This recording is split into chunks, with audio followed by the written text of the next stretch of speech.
Good morning. I'm Colonel Mark Olin, the commander of the 2nd Recruiting Brigade, down here headquartered in Huntsville, Alabama. There's been a lot of interest across the Army in recruiting this year. And what the Recruiting Command has been trying to do is educate and inform the rest of the Army on how we do business so that everyone can be a recruiter. So today I'd just like to talk to you about a couple of things. First of all, how we recruit. What is recruiting? How do we target? And then the question we always get is, how can we help? So those are the three questions I'll try to answer today in about the next 30 minutes or so. First of all, what is recruiting? Well, as a commander in the Recruiting Command, I can tell you that I will never be able to learn as much about recruiting as the non-commissioned officers who serve in the Recruiting Command. But recruiting comes down to a couple of simple things. So first of all, what everybody should understand is that recruiting is a command with a force structure that is organized just like any other military unit. We have a 2-star division headquarters at Fort Knox, and then 5 what we call non-prior service recruiting brigades and a medical recruiting brigade. Recruiting brigades are organized just like any other. We have battalions, we have companies, and then within the companies, instead of platoons, we have recruiting stations. But our brigades are organized around geography. So if you look at the graphic, what you can see down there in the lower right-hand corner, the 2nd Brigade in orange is headquartered and organized from the border of North Carolina down to Louisiana, all the way south to Florida, and includes Puerto Rico and the U.S. Virgin Islands. Every brigade is structured this way around populations and geography. Beyond that, we're just like any other military unit, ranging from 2,200 soldiers and civilians to somewhere above or just below that. But what is recruiting? Well, recruiting consists of 2 things. You see, USAREC, the U.S. Army Recruiting Command, has what we call an accessions mission, meaning they count success every time a young American ships to basic training. USAREC has to assess anywhere from 68 to 83,000 people a year, depending on the needs of the Army in any given year and the authorizations by Congress. The brigades, on the other hand, have what we call a contract mission. We achieve success whenever a young man or woman signs their enlistment contract. And in between signing the contract and shipping to basic training, a young American future soldier resides in what we call the Delayed Entry Program, or the DEP. And that's where they receive additional training and military instruction before going to basic training. Now, recruiting is a fairly complex process. And again, I will not try to make you an expert in this today. Suffice to say, to understand how we recruit, you have to understand it's based on the population. In any given year, there are upwards of 30 to 40 million young Americans who fit the recruitable age. We are looking for those who are qualified. And as many of you may have read in news articles or publications, there's only about 3 out of every 10 young Americans who are actually qualified for military service. They must be physically qualified, mentally qualified, able to pass the ASVAB, and morally qualified. No significant law violations. So out of the 30 to 40 million young Americans in any given year, only about 3 million of those actually meet all of those qualifications. Only a small fraction of those are what we call propensed to serve, meaning that they can see themselves serving in the military in the next 3 to 5 years. So the Recruiting Command's job is to go out and find those 3 million young Americans who are qualified out of the 30 to 40 million, conduct an appointment with them, engender what we call a commitment to serve, and then process them to make sure that they are, in fact, physically, mentally, and morally qualified before they go down and sign their enlistment contract. To sort of understand how tough this job can be, if you set our annual mission is about 80,000 contracts that must be written. It's not like finding a needle in a haystack. It's like trying to find 80,000 needles in 3 million haystacks. So it's a very, very tough job. Now, how recruiters actually operate at the station level. We do three things. We prospect, we process, and we train. So we use market intelligence to figure out where these target populations are, what messages and themes resound with them. We go find them, we talk to them, we conduct that appointment. Once that commitment is engendered, they do the full processing, and then they go to MEPS for their physical and potentially to take the ASVAB. They can take it at MEPS or they can take it on the computer in the station. After that, they are ready and waiting to ship to basic combat training while they wait there in the DEP. Where they take the OPAT, the Operational Physical Assessment Test, which tells them what they're qualified for physically, and that is the gender-neutral test that all applicants must take before going to basic training. So what I've described to you is a fairly complicated process. If you're in an Army unit outside of recruiting command, you're not going to do any of these things. And in fact, we could talk about this for hours and hours today, and you'll still never become an expert on it. But you're still a recruiter, as the Secretary of the Army and many in the Army have talked about. So if you don't have to know all that, but we still expect you to help us recruit, then what really is recruiting? And I submit to you, recruiting comes down to two essential elements. It is setting the example of professionalism and telling the Army story. These two things are key. Now, setting the example of professionalism is important because a young man or woman may conduct an appointment with a recruiter for any number of reasons. Maybe their mom and dad were in the military. Maybe they are looking for college money. Maybe they just want to get away from home for a while, travel the world a little bit, just generally make their life better. But that is not why they sign that contract. To sign the contract, they only ever do that when they're sitting across from a non-commissioned officer who sets the example of professionalism in all that they do. And that young man or woman can see themselves in that recruiter's shoes and see the path that their life could take. That's step one. Step two is telling the Army story. The Army story is important because our Army has been at the forefront of solving every crisis our nation has come to. And it comes back to what we believe. I believe we live in the greatest country on earth. And I also believe that our Army has been a critical component to making sure that our nation and our people are well taken care of throughout history or have advanced through history in a positive way. Our Army has always been there.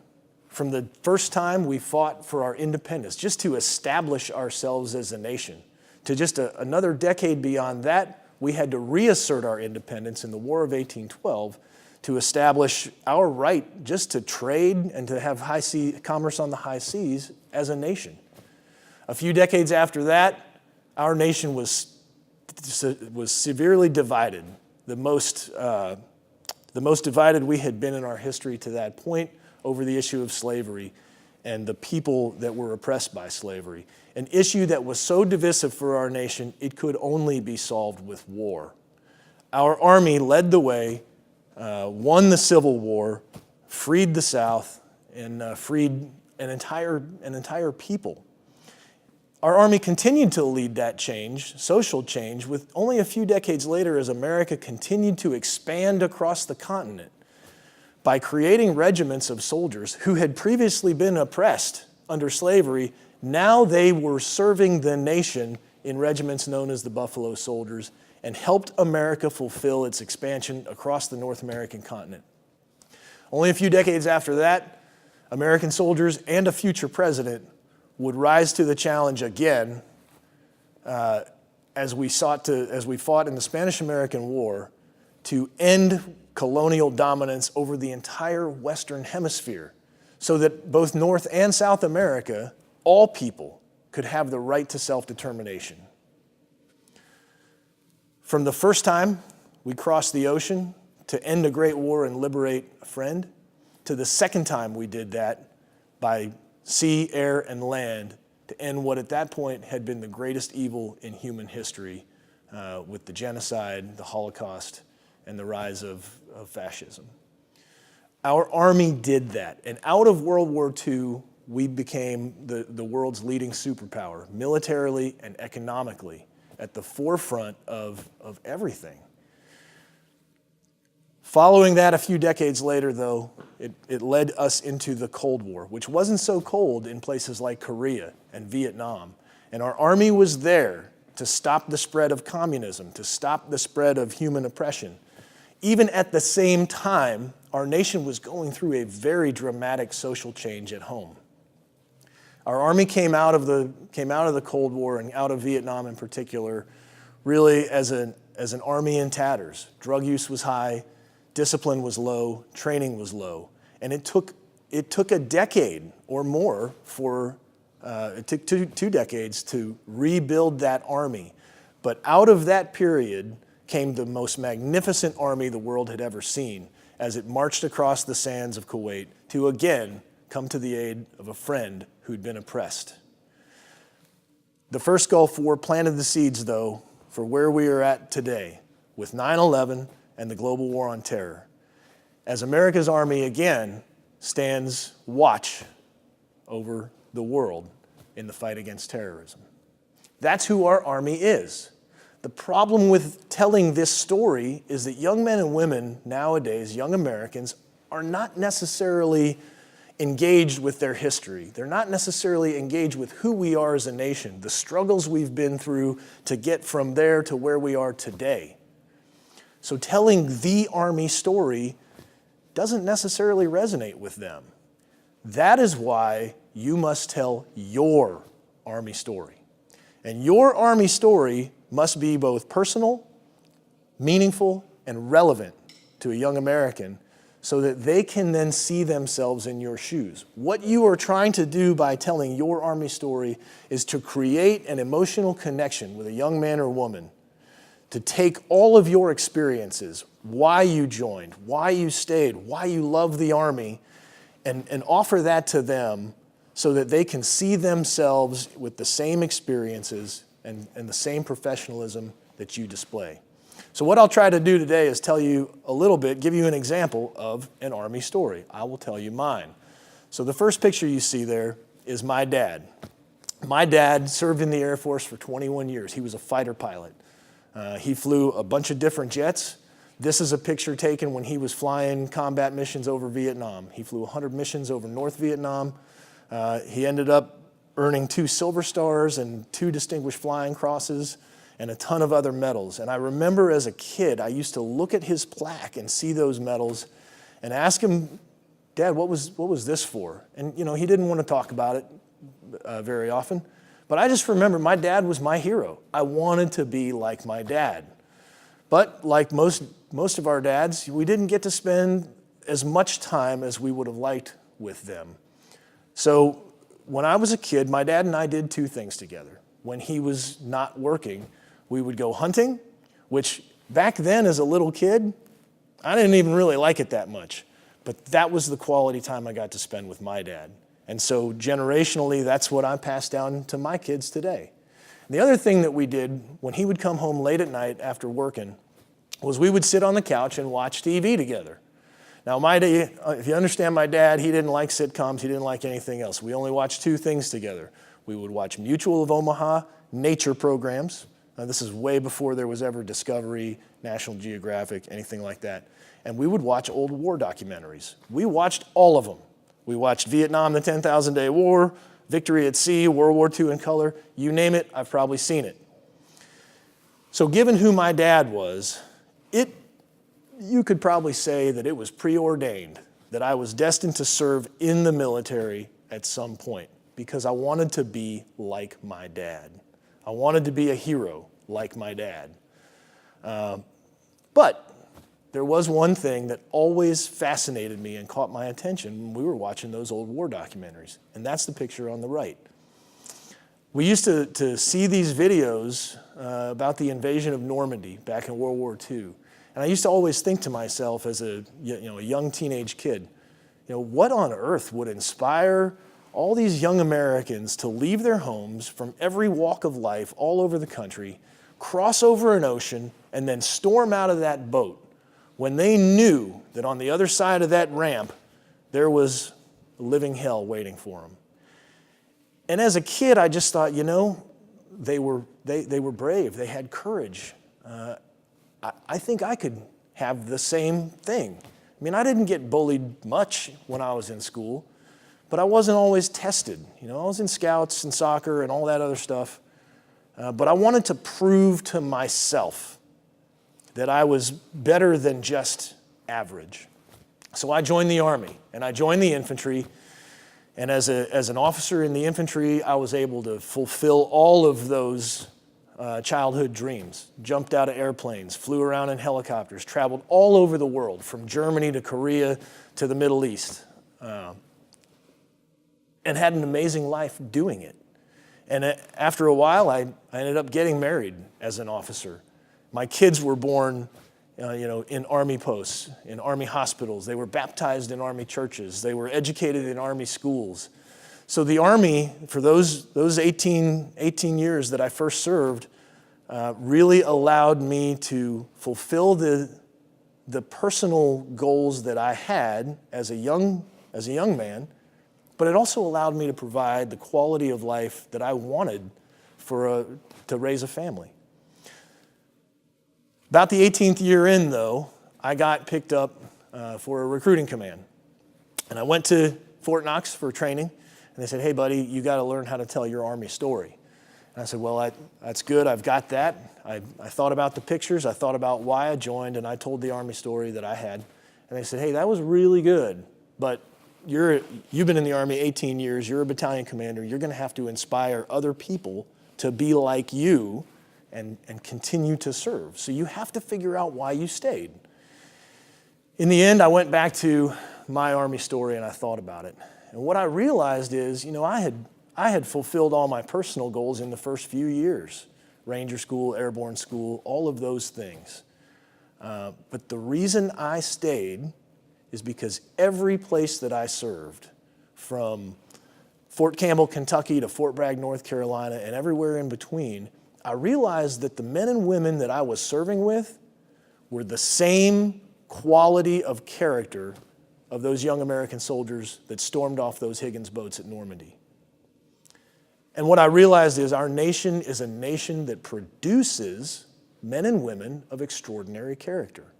Service is that great scraper that scrapes away all the other junk that our society throws on top of us and exposes that true nugget of character right at the middle of our core. And what I realize is it's the strength of our character that drives the American soldier. What I also realized very quickly was it's not just the strength of our character, because character alone didn't get those young men and women off of those boats. There was a particular person that got them off the beaches and up the bluffs, and that was the sergeant, the American NCO, the non-commissioned officer. And it wasn't just the strength of their character, it was the strength of their commitment. So I realized after some thought that why I stayed, why I love our Army is because of the people. The strength of our character and the strength of our commitment is what makes us a great people and a great Army, and by extension, a great nation. So that's my Army story. Hopefully that is both personal, meaningful, and relevant. And if you were not already wearing this uniform, might connect with you, resonate with you in some way, and inspire you to join. So let's move on. You've also asked, who do we target? How do we target them? Look, the demographics are pretty simple. Young men and women, age 17 to 24. We also have to look at their adult influencers, whether it's parents, coaches, clergy, teachers. And we go find them all over the place. We specifically find them in high schools, we find them in colleges, we find them in shopping malls, and we find them at major events, local events, regional events. We find them all over. We have to engage with them. We engage with them both through advertising to build their awareness, as well as face-to-face human interaction, digital interaction on social media, to try and engender some kind of commitment from them. Initially, we have to build interest to get them to sit down with us, and then we engender that commitment. Why we do it, I mean, obviously we provide the strength of the Army, and the Army is the strength of the nation. But what we really do at a fundamental level is that recruiters reconnect America to her Army. They reconnect the American people to their Army, because our Army is America's Army, and it belongs to them.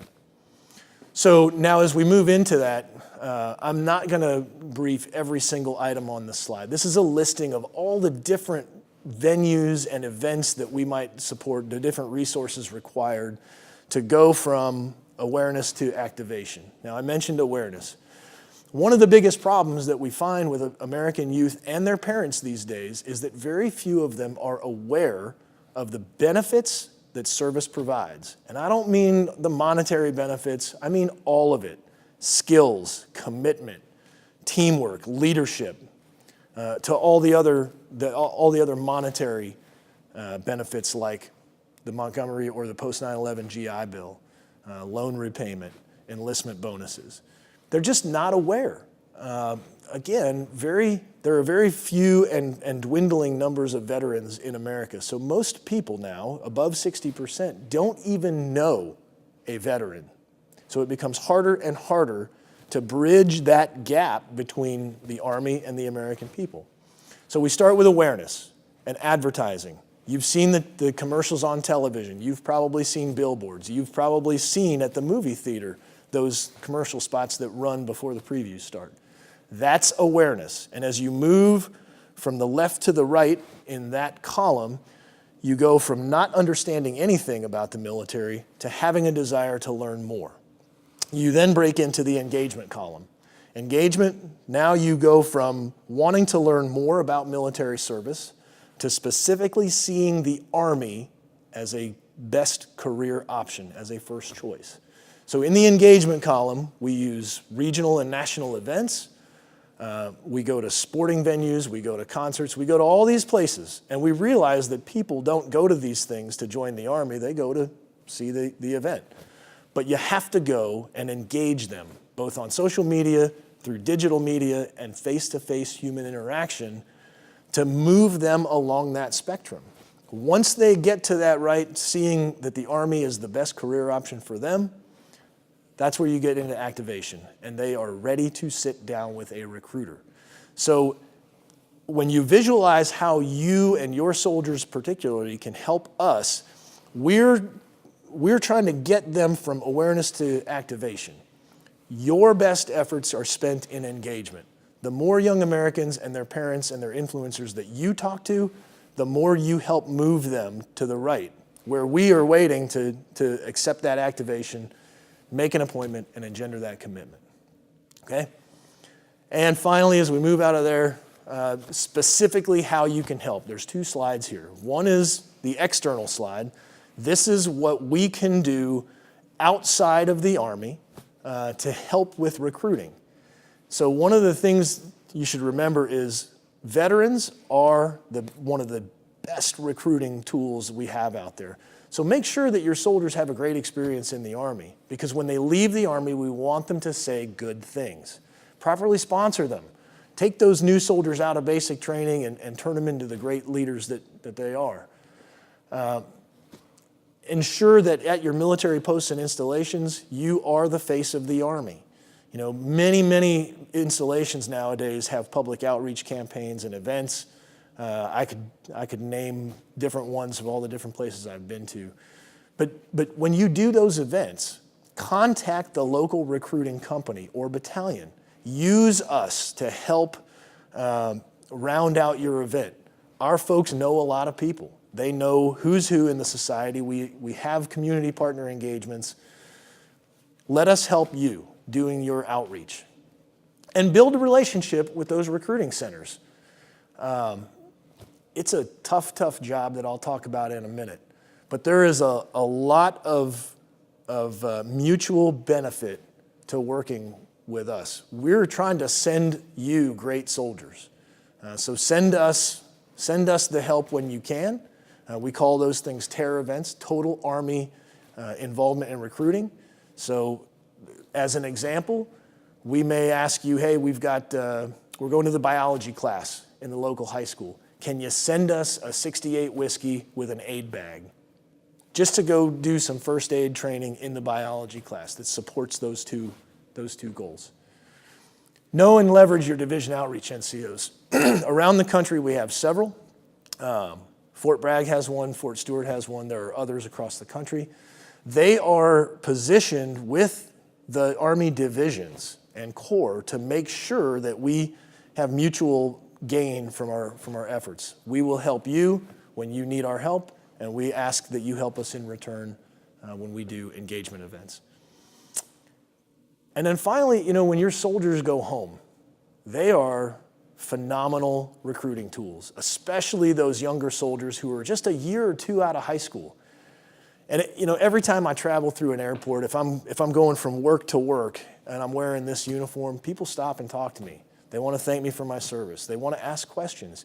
Your soldiers are the same, for lack of a better term, walking billboards. And when they go home, encourage them to link up with the recruiting station in their hometown and go visit their high school in uniform. They will be the best advocates for the people that they just graduated with a few years ago, or they were just going to school with a few years ago. Okay, so moving on from that, this is how you can help us internally within the Army. Now, when I poll my soldiers in the Recruiting Brigade, and I ask them, before you came out here, how many of you heard something bad about recruiting? Well more than 50% raised their hand. So understand that recruiting is the linchpin. It is absolutely essential to a non-conscripted, all-volunteer Army. Without recruiting, professional recruiters, there cannot be an all-volunteer Army. Okay, so realize it's the linchpin, and that's the environment that I'm asking you to help me create within the Army, so that your soldiers understand that before they come out here, what a critical and vital role they play. Realize, as we've described earlier, the recruiting environment gets more and more challenging every year. This job only gets harder. It doesn't get easier because the nation will maintain that military-civilian divide. And as our deployments globally, our engagements globally start to decline, there's less coverage on TV. People don't have the Army at the forefront of their thoughts every day. As we said, recruiting is an Army mission, not just a USAREC mission, and that's why we're having this conversation. Realize that recruiters recruit in their own image. So when we go out to these events, we are looking for young men and women who look like us, who walk like us, who talk like us, and potentially who want to be like us. Your soldiers can do the same thing when they are out and about or home on leave. And again, realize that recruiters live on this island. Remember what I said at the beginning. Most of them have heard something terrible about recruiting. They're out there in rural America, urban America. They are all over the country in upwards of 1,500 recruiting stations nationwide.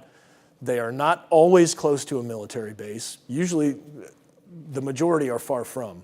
They don't have the support network that we have at major installations. So when your soldiers go home, or you go home, stop by the recruiting station. Give those guys and gals a pat on the back. It is definitely appreciated when someone other than their chain of command stops in to just say, hey, I really appreciate what you're doing. You're doing a great job. Thanks for what you do. And please, if you can't say anything nice about recruiting, please don't say anything at all. What I would love to do, if I had the power to snap my fingers and do it, would be to change the perception of recruiting across the Army.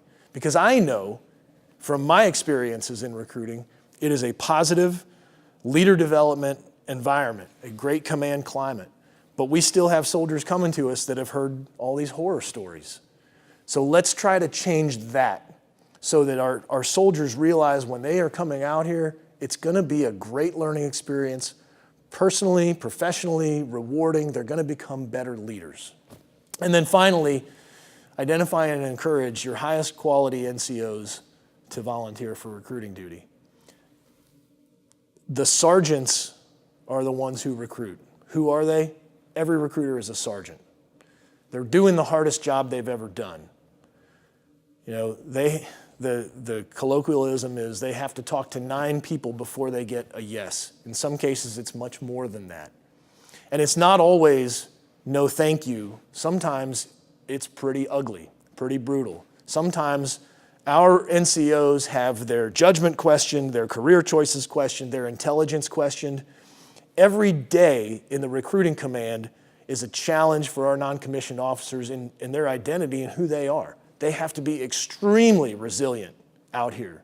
And you have to be an exceptional leader to see a guy or gal who's been getting, just beaten down by their job and realize that you got to pick them up. You got to dust them off a little bit and get them back into the fight. So they're doing the toughest job they have ever done. But realize the folks that we are bringing into the Army today, they are your soldiers, and more importantly, they are your future leaders of tomorrow. So all I'm asking is send us the best. You have turned them into the great leaders they are, the great sergeants that they are, the great non-commissioned officers. Send them to us to help us accomplish this mission. I promise you, if they do their job and do it well, we're going to send them back to you a better leader in the end, who understands not just how to lead soldiers, but what makes soldiers tick, why they come to us, what it took to convince them. They're going to come back to you even better than you sent them. So please send us your best and help us get this very difficult job done. We're counting on the whole Army. In the end, it's our responsibility, and I'm going to get my job done. Whatever help you can provide is going to make a difference. So thanks for what you do for our Army, for our team. And at this point, I'll take any questions from the audience. And thank you for your time.